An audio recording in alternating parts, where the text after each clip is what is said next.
Precision shifting, a commercial motor vehicle with a manual transmission. A manual transmission requires the driver to manually select the correct gear for the speed and torque the transmission needs using the stick shift next to the driver's seat, the RPM gauge, the speedometer, and the clutch pedal. If you have ever driven a manual car, this is much different.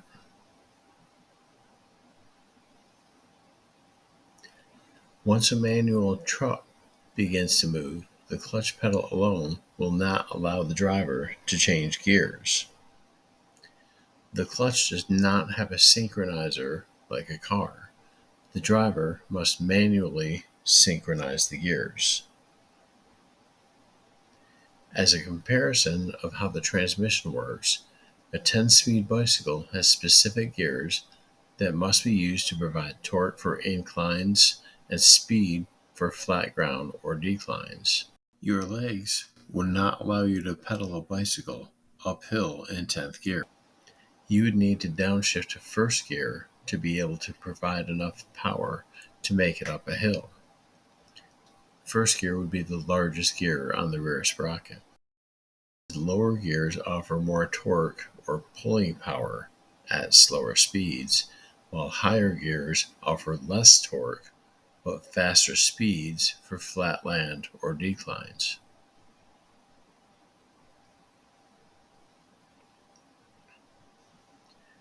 If you try to shift a bike while the sprocket is not moving, it won't shift, and you might damage your chain, cable, or derailleur. Even though a truck is powered by a diesel engine, it's similar to a bike because there are specific speed and torque ranges for each gear, and there is a specific process that must be followed or the gears won't change, and you might damage your driveline. The Eaton Fuller 10-speed is one of the most widely used manual transmissions on the market, so we will discuss the basics using this transmission as an example. The Eaton transmission uses a 2-level shift pattern. It uses a range selector to allow the driver to choose between high gears or low gears. If you flip the range selector down, it will give you gears 1 through 5 for speeds 0 through 20. If you flip the range selector up, it will give you gears 6 through 10 for speeds of 20 or more. Like a bike, first gear provides the most power for starting and getting the vehicle into motion. However, first gear is unnecessarily slow because it's there to provide enough torque for an extremely heavy load. You'll be practicing with an empty trailer, so you won't need first gear. And we definitely don't want to start out in reverse in traffic because we might back into somebody. Without using first gear, this leaves us only 4 gears in low range, which is 2, 3, 4, and 5. You will have 5 gears in high range, which is 6, 7, 8, 9, and 10. Notice that 6th gear is located close to your right pants pocket when seated at the driver's seat. When you get into a truck or a truck simulator, it would be a good idea to familiarize yourself with the shift pattern. If you are in a truck, you should be able to do this without starting the truck. First, we're going to talk about finding neutral. Neutral is the middle area of the shift pattern where there are no gears and the transmission cannot receive power from the engine. We want to verify the range selector is pushed down because we're going to start with lower gears. The gear shift should already be in first gear or reverse. You can test this by attempting to move the stick side to side, and it should not move. If the transmission was left in first gear and you move it 1 notch north, you will be moving it out of first gear into the neutral zone between first gear and reverse. If the transmission was left in reverse, you would move it one notch south to get to the neutral zone. Now that we've found neutral, move the gear stick east to west and back several times so you can feel the detent spring or soft wall in the middle of the neutral zone and the hard walls on either side of the neutral zone.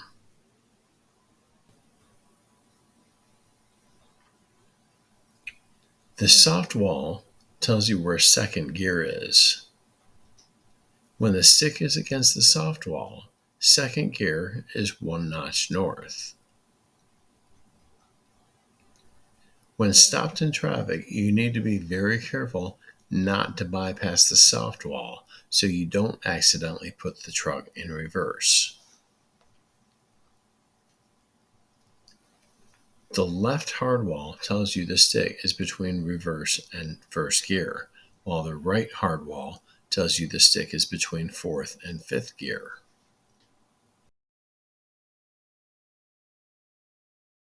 Notice if you let go of the stick shift anywhere in the neutral area, it will spring to the right of the soft wall between second and third gear. You can use the soft wall to locate and shift into second gear. Next, you can move to third gear by moving the stick 2 notches south along the soft wall.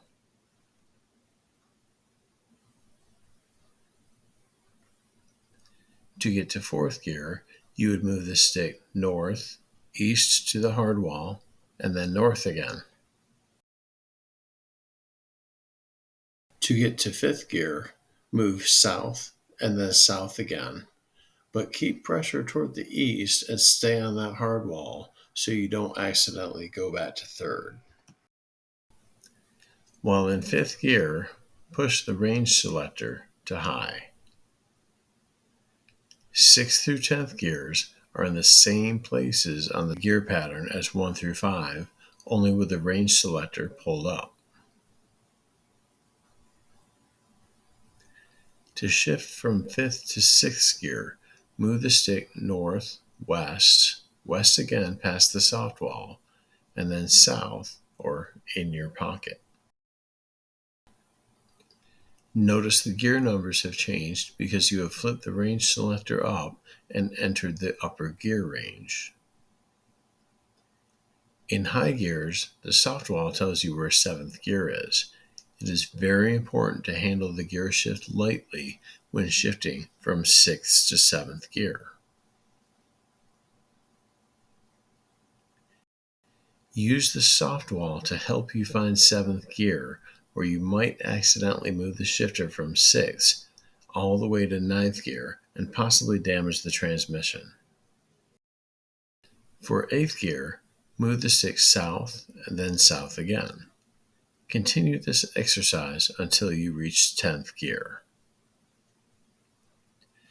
Do this exercise several times until you feel comfortable with the entire shift pattern. That will be the end of the gear shift exercise. Please leave the transmission in first gear for the next person. Now let's discuss how the clutch pedal works and the 4 positions of the clutch pedal. The first position is fully pressed. This position disengages the transmission from the engine and activates the clutch brake. It should only be used if the vehicle is at a complete stop while shifting from neutral into a gear. It does not stop the truck. It only stops the clutch shaft inside the transmission. If you are on a hill and the brakes are not applied, the truck will roll uncontrolled, forward or backward, whichever way gravity pulls it.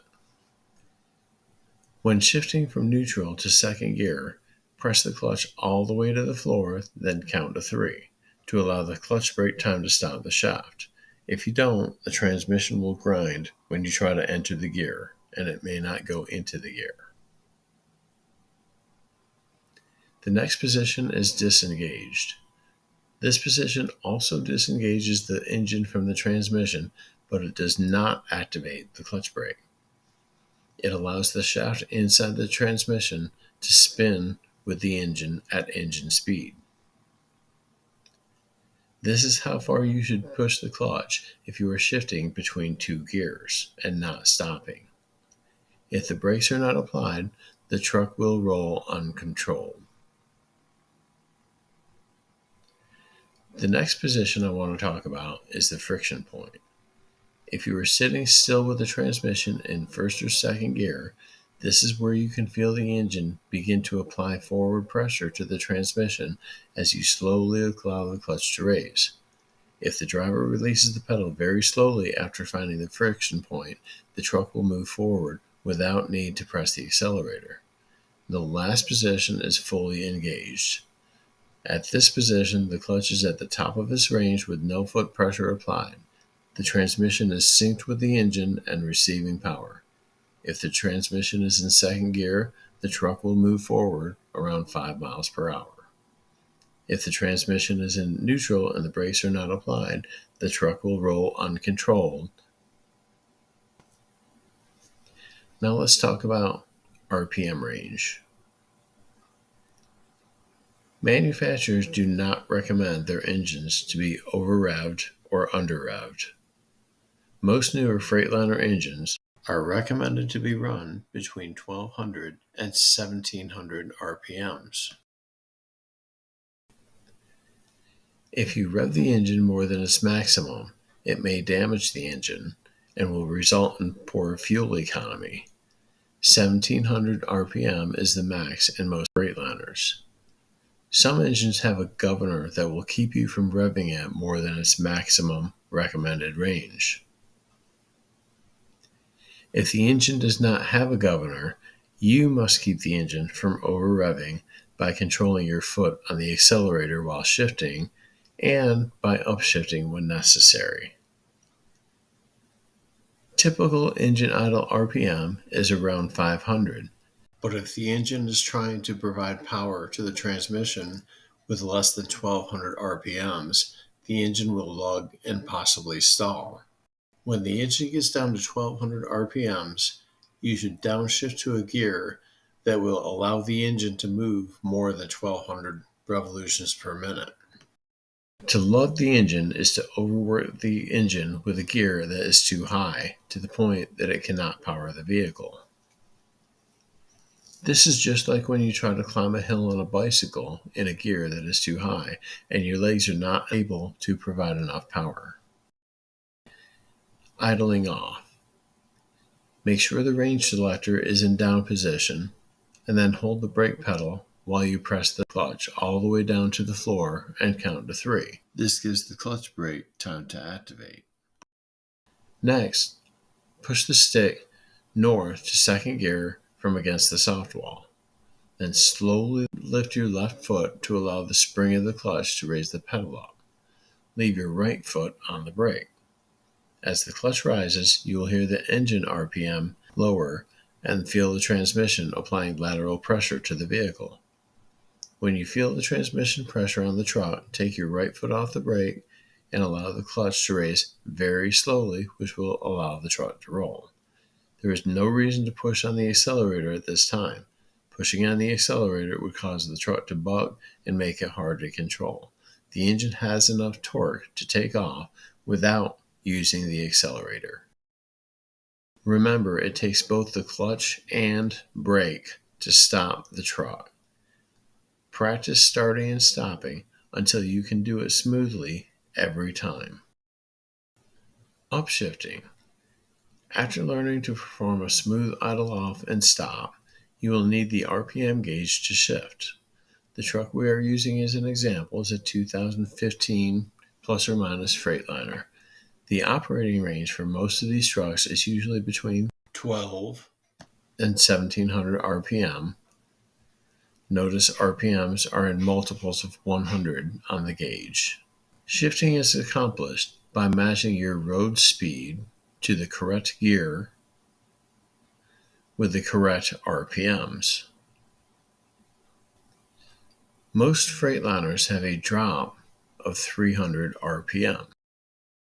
This means if you clutch out of second gear at 7 miles per hour with 16 RPM, you should be able to clutch into third gear at 7 miles an hour with 13 RPM.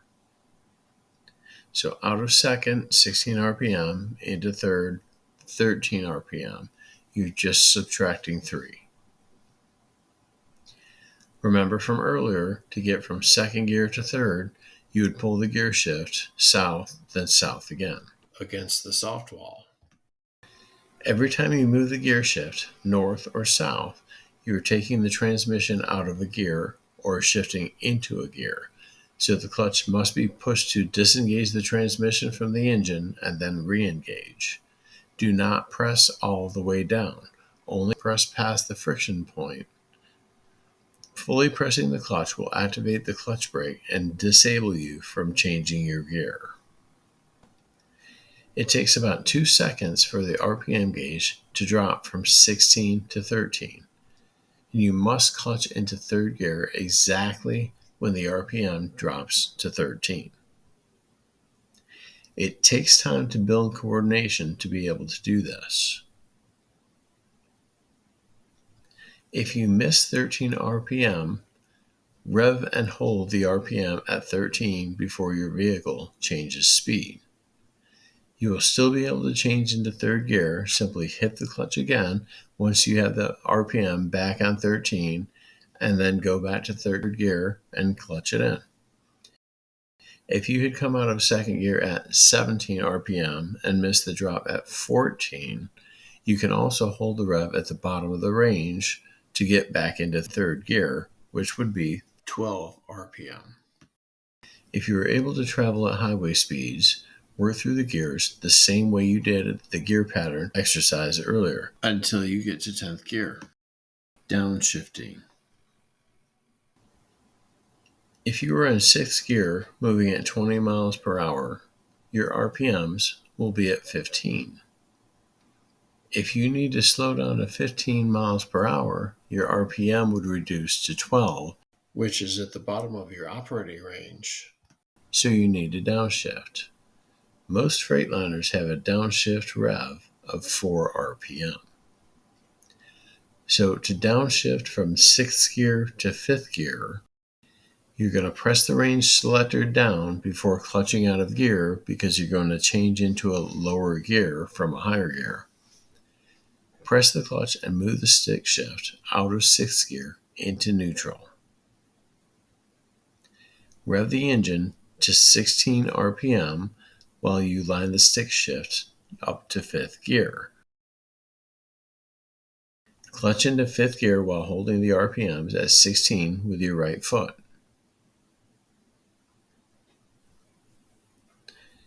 Eaton Fuller also makes a 9-speed transmission you might need to know how to use. The gears on the 9-speed transmission begin with low gear, and then there's 1 through 4 in low range, and 5 through 8 in high range. The 9-speed is similar to the 10-speed, except there is a low gear instead of first gear to provide extra torque, so you will actually use first gear. Note that the gears only go up to 8th gear on the 9-speed, so low gear plus 8 gears equals 9 speeds. First gear is where second gear is on a 10-speed, so you will start shifting from the same place. 4th gear is the highest gear in low range. You will need to move your range selector up from 4th to 5th instead of 5th to 6th. And 5th gear is where 7th gear is on a 10-speed, so there's no in-your-pocket gear. So what you actually have is 2 H-pattern gear patterns. I hope this video was helpful to people, and please like and subscribe if you like my video. Thank you for watching. Goodbye.